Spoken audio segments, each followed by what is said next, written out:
मृत्युञ्जयाय सर्वेश्वराय सदाशिवाय श्रीमन्महादेवाय नमः।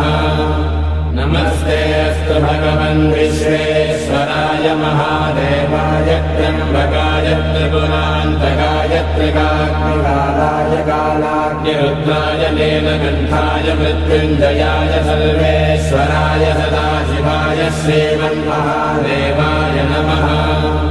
नमस्ते अस्तु भगवन् विश्वेश्वराय महादेवाय त्र्यम्बकाय त्रिपुरान्तकाय त्रिकाग्निकालाय कालाग्निरुद्राय नीलकण्ठाय मृत्युञ्जयाय सर्वेश्वराय सदाशिवाय श्रीमन्महादेवाय नमः।